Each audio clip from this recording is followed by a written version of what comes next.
Hello friends, welcome to GK mind game. ಪ್ರಶ್ನೆಗಳ ಸಂಪೂರ್ಣ ಮಾಹಿತಿಗಾಗಿ ವಿಡಿಯೋನ ಎಲ್ಲೂ ಸ್ಕಿಪ್ ಮಾಡದೆ ಕಂಪ್ಲೀಟ್ ಆಗಿ ನೋಡಿ. ಇವತ್ತಿನ ಪ್ರಶ್ನೆಗಳಲ್ಲಿ ಮೊದಲನೇ ಪ್ರಶ್ನೆ, ದೇಹ ಬೆಚ್ಚಗಿದ್ದರೂ ಪಾದಗಳು ಮಾತ್ರ ತಣ್ಣಗಾಗಲು ಕಾರಣವೇನು? ಆಪ್ಷನ್ಸ್: ಎ ರಕ್ತ ಸಂಚಾರ, ಬಿ ಹೈಪೋಥೈರಾಯ್ಡಿಸಮ್, ಸಿ ಮಧುಮೇಹ, ಡಿ ಮೇಲಿನ ಎಲ್ಲವೂ.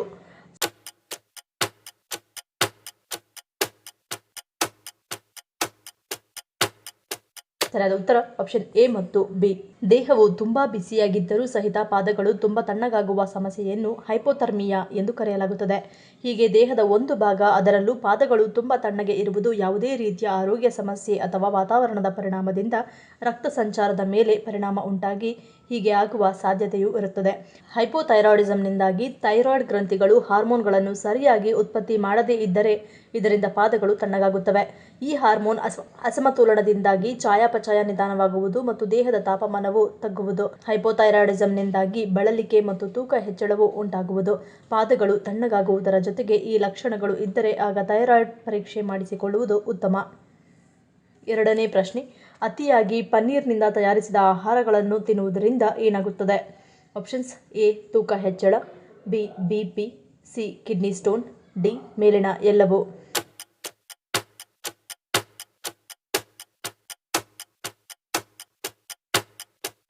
ಸರಿಯಾದ ಉತ್ತರ ಆಪ್ಷನ್ ಡಿ ಮೇಲಿನ ಎಲ್ಲವೂ.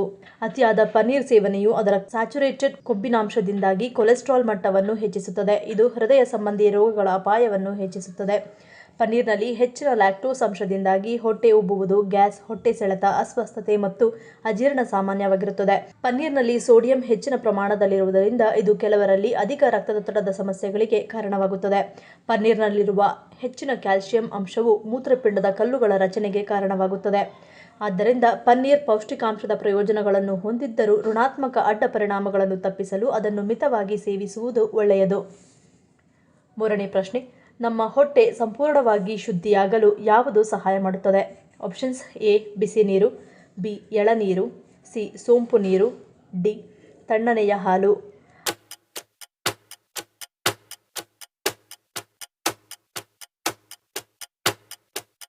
ಸರಿಯಾದ ಉತ್ತರ ಆಪ್ಷನ್ ಸಿ ಸೋಂಪು ನೀರು. ಅನೇಕ ಮಂದಿಗೆ ಊಟದ ನಂತರ ಸೋಂಪು ಸೇವಿಸುವ ಅಭ್ಯಾಸವಿರುತ್ತದೆ. ಇದು ಜೀರ್ಣಕ್ರಿಯೆಯನ್ನು ಸುಧಾರಿಸುತ್ತದೆ ಮತ್ತು ತಿಂದ ಆಹಾರವನ್ನು ವೇಗವಾಗಿ ಜೀರ್ಣಿಸುತ್ತದೆ. ಸೋಂಪು ನೀರು ಕೂಡ ಇದೇ ರೀತಿಯ ಆರೋಗ್ಯ ಪ್ರಯೋಜನಗಳನ್ನು ನೀಡುತ್ತದೆ. ರಾತ್ರಿ ಮಲಗುವ ಮುನ್ನ ಅರ್ಧ ಚಮಚ ಸೋಂಪನ್ನು 1 ಲೋಟ ನೀರಿನಲ್ಲಿ ನೆನೆಸಿಡಿ. ನಂತರ ಈ ಸೋಂಪು ನೀರನ್ನು ಬೆಳಗ್ಗೆ ಖಾಲಿ ಹೊಟ್ಟೆಯಲ್ಲಿ ಕುಡಿಯುವುದರಿಂದ ಹೊಟ್ಟೆಯು ಶುದ್ಧವಾಗುತ್ತದೆ, ಜೀರ್ಣಕ್ರಿಯೆ ಸುಧಾರಿಸುತ್ತದೆ. ಸೋಂಪಿನಲ್ಲಿರುವ ಉರಿಯೂತ ನಿವಾರಕ ಗುಣಗಳು ಎದೆಯಲ್ಲಿನ ಊತವನ್ನು ಕಡಿಮೆ ಮಾಡುತ್ತದೆ. ಜೊತೆಗೆ ಇದು ಹಸಿವನ್ನು ಕಡಿಮೆ ಮಾಡುತ್ತದೆ ಹಾಗೂ ಅತಿಯಾಗಿ ತಿನ್ನುವುದನ್ನು ತಡೆಗಟ್ಟುತ್ತದೆ. ನಾಲ್ಕನೇ ಪ್ರಶ್ನೆ, ಭಾರತದ ಯಾವ ನಗರವನ್ನು ನಿತ್ಯ ಹರಿದ್ವರ್ಣ ನಗರ ಎಂದು ಕರೆಯುತ್ತಾರೆ? Options: A Surat, B Jaipur, C Bengaluru, D Thiruvananthapuram.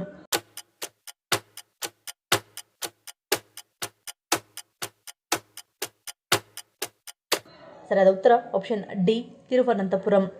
ಕೇರಳವು ತನ್ನ ನೈಸರ್ಗಿಕ ಸೌಂದರ್ಯ ಮತ್ತು ಹಸಿರಿಗೆ ಹೆಸರುವಾಸಿಯಾಗಿದೆ. ಅದರ ಅನೇಕ ಸುಂದರ ಸ್ಥಳಗಳಲ್ಲಿ ತಿರುವನಂತಪುರಂ ತ್ರಿವೆಂಡ್ರಮ್ ಎಂದು ಕರೆಯಲ್ಪಡುತ್ತದೆ. ಇದನ್ನು ಭಾರತದ ನಿತ್ಯ ಹರಿದ್ವರ್ಣ ನಗರ ಎಂದು ಕರೆಯಲಾಗುತ್ತದೆ.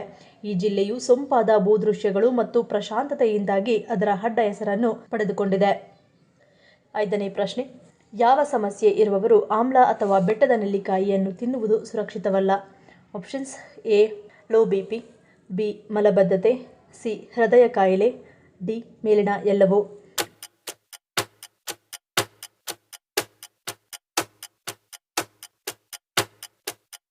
ಸರಿಯಾದ ಉತ್ತರ ಆಪ್ಷನ್ ಡಿ ಮೇಲಿನ ಎಲ್ಲವೂ. ಹೆಚ್ಚಾಗಿ ನೆಲ್ಲಿಕಾಯಿ ಹೈಪೋಟೆನ್ಷನ್ನಿಂದ ಬಳಲುತ್ತಿರುವವರಿಗೆ, ಅಂದರೆ ಕಡಿಮೆ ರಕ್ತದೊತ್ತಡ ಇರುವವರಿಗೆ ಸೂಕ್ತವಲ್ಲ. ಹೆಚ್ಚಿನ ಪ್ರಮಾಣದಲ್ಲಿ ನೆಲ್ಲಿಕಾಯಿಯನ್ನು ಸೇವಿಸಿದರೆ ಅದು ಮಲವನ್ನು ಗಟ್ಟಿಗೊಳಿಸುತ್ತದೆ. ನಿಮ್ಮ ದೇಹದಲ್ಲಿ ನೀರಿನ ಸೇವನೆಯು ಕಡಿಮೆಯಾದರೆ ಪರಿಸ್ಥಿತಿಯು ಹದಗೆಡುತ್ತದೆ. ಇನ್ನು ನೆಲ್ಲಿಕಾಯಿ ಕೆಲವು ಔಷಧಿಗಳೊಂದಿಗೆ ಕೆಲವು ನಕಾರಾತ್ಮಕ ಪ್ರತಿಕ್ರಿಯೆಗಳಿಗೆ ಕಾರಣವಾಗುತ್ತದೆ.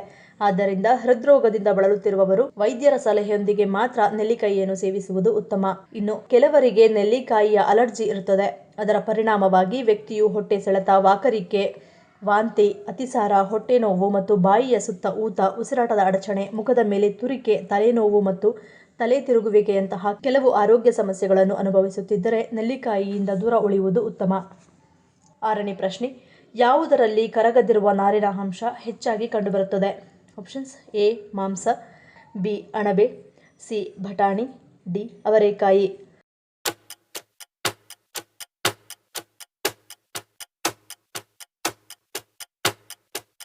ಸರಿಯಾದ ಉತ್ತರ ಆಪ್ಷನ್ ಸಿ ಬಟಾಣಿ. ಬಟಾಣಿ ಕಾಳುಗಳಲ್ಲಿ ಕರಗದಿರುವ ನಾರಿನ ಅಂಶ ಹೆಚ್ಚಾಗಿ ಕಂಡುಬರುತ್ತದೆ. ಇದು ನಮ್ಮ ಹೃದಯದ ಕಾಯಿಲೆಗಳನ್ನು ಮತ್ತು ರಕ್ತ ಸಂಚಾರದಲ್ಲಿ ಆಗುವ ಅಡೆತಡೆಗಳನ್ನು ದೂರ ಮಾಡುತ್ತದೆ. ಕೆಟ್ಟ ಕೊಲೆಸ್ಟ್ರಾಲ್ ಅಂಶ ಕರಗುವ ಜೊತೆಗೆ ದೇಹದಲ್ಲಿ ಬೊಜ್ಜಿನ ಪ್ರಮಾಣವನ್ನು ಸ್ವಲ್ಪವಾಗಿಯೇ ತಗ್ಗಿಸುತ್ತದೆ. ಒಟ್ಟಾರೆಯಾಗಿ ಹೇಳುವುದಾದರೆ ನಮ್ಮ ಹೃದಯದ ಮತ್ತು ಹೃದಯ ರಕ್ತನಾಳದ ಸಮಸ್ಯೆಗಳನ್ನು ದೂರ ಮಾಡುವಲ್ಲಿ ಇದು ಹೆಚ್ಚು ಪ್ರಯೋಜನಕಾರಿ ಎಂದು ಹೇಳಲಾಗುತ್ತದೆ. 7ನೇ ಪ್ರಶ್ನೆ, ಪ್ರತಿದಿನ ಯಾವುದನ್ನು ಸೇವಿಸುವುದರಿಂದ ಮೊಣಕಾಲಿನ ನೋವನ್ನು ಹೋಗಲಾಡಿಸಲು ಸಹಾಯ ಮಾಡುತ್ತದೆ? ಆಪ್ಷನ್ಸ್ ಎ ಎಳ್ಳುಂಡೆ, ಬಿ ಶುಂಠಿ, ಸಿ ಕಪ್ಪು ಗೋಧಿ, ಡಿ ಕ್ಯಾರೆಟ್.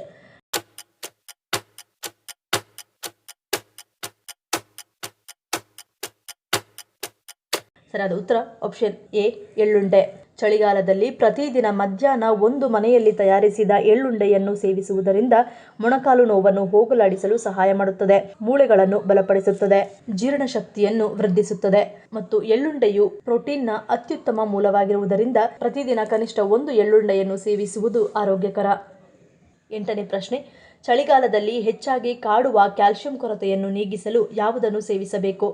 ಆಪ್ಷನ್ಸ್ ಎ ಅರಿಶಿಣದ ಹಾಲು, ಬಿ ಸಿಹಿ ಗೆಣಸು, ಸಿ ಕಡಲೆಕಾಯಿ, ಡಿ ಕಬ್ಬಿನ ಹಾಲು.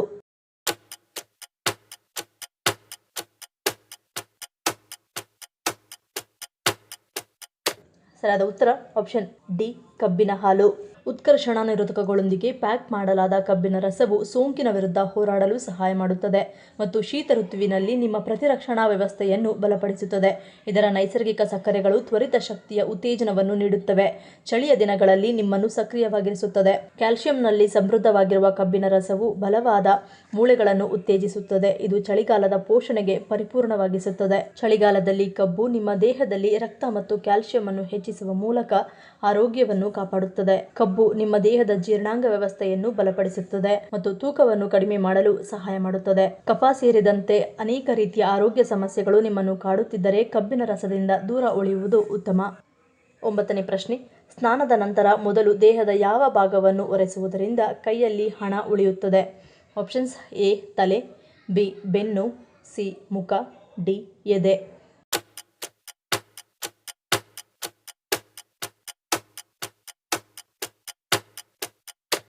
ಸರಿಯಾದ ಉತ್ತರ ಆಪ್ಷನ್ ಬಿ ಬೆನ್ನು. ಹಿಂದೂ ಧರ್ಮ ಗ್ರಂಥಗಳ ಪ್ರಕಾರ ಸೂರ್ಯೋದಯಕ್ಕೆ ಮುಂಚೆ ಸ್ನಾನ ಮಾಡುವುದು ಅತ್ಯಂತ ಮಂಗಳಕರವೆಂದು ಪರಿಗಣಿಸಲಾಗಿದೆ. ಸ್ನಾನ ಮಾಡುವಾಗ ಸಾಧ್ಯವಾದರೆ ವ್ಯಕ್ತಿಯು ಪ್ರತಿದಿನ ಅಥವಾ ಹಬ್ಬದಂದು ಸ್ನಾನದ ನೀರಿಗೆ ಸ್ವಲ್ಪ ಗಂಗಾಜಲವನ್ನು ಸೇರಿಸಿ ಸ್ನಾನ ಮಾಡಬೇಕು.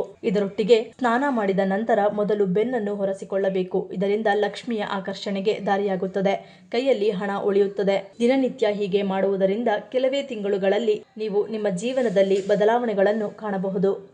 10ನೇ ಪ್ರಶ್ನೆ, ಕರ್ನಾಟಕದ ಫೇಮಸ್ ಮಸಾಲಾ ದೋಸೆ ಮೊದಲು ಹುಟ್ಟಿದ್ದು ಎಲ್ಲಿ? Options A Mysuru, B Bengaluru, C Udupi, D Davanagere.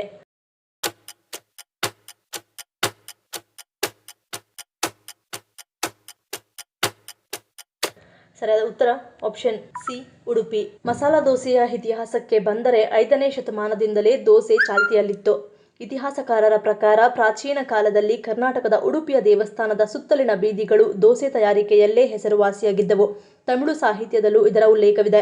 ಕರ್ನಾಟಕದ ಉಡುಪಿ ನಗರದಲ್ಲಿ ದೋಸೆಯು ಹುಟ್ಟಿಕೊಂಡಿದ್ದು ಬ್ರಾಹ್ಮಣ ಅಡುಗೆಯವರು ಈ ಖಾದ್ಯವನ್ನು ತಯಾರಿಸುತ್ತಿದ್ದರು. ದೋಸೆಯಲ್ಲಿ ಮಸಾಲೆ ತುಂಬುವ ಮೊದಲು ಜನರು ಸಾಮಾನ್ಯವಾಗಿ ಆಲೂಗಡ್ಡೆ ಕರಿಯೊಂದಿಗೆ ಬಡಿಸುತ್ತಿದ್ದ ಸಾದಾ ದೋಸೆಯನ್ನು ಮಾತ್ರ ತಿನ್ನುತ್ತಿದ್ದರು.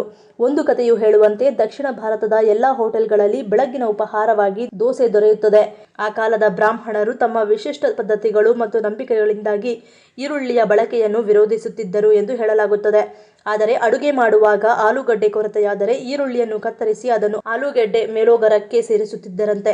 ಹಾಗಾಗಿ ಈರುಳ್ಳಿ ಹೆಚ್ಚಾಗಿ ಕಾಣಿಸಬಾರದು ಎಂದು ಆಲೂಗಡ್ಡೆಯ ಜತೆ ಸೇರಿಸಿ ದೋಸೆಯೊಂದಿಗೆ ಹಾಕಿ ಕೊಡುತ್ತಿದ್ದರಂತೆ. ಈ ಮೂಲಕವೇ ಶುರುವಾಗಿದ್ದು ಇಂದಿನ ರುಚಿಯಾದ ಮಸಾಲೆ ದೋಸೆ. ಈ ಪ್ರಶ್ನೆಗಳಲ್ಲಿ ನೀವು ಎಷ್ಟು ಪ್ರಶ್ನೆಗಳಿಗೆ ಸರಿ ಉತ್ತರವನ್ನು ಕೊಟ್ಟಿರಿ ಅನ್ನೋದನ್ನು ಕಮೆಂಟ್ ಮಾಡಿ ತಿಳಿಸಿ.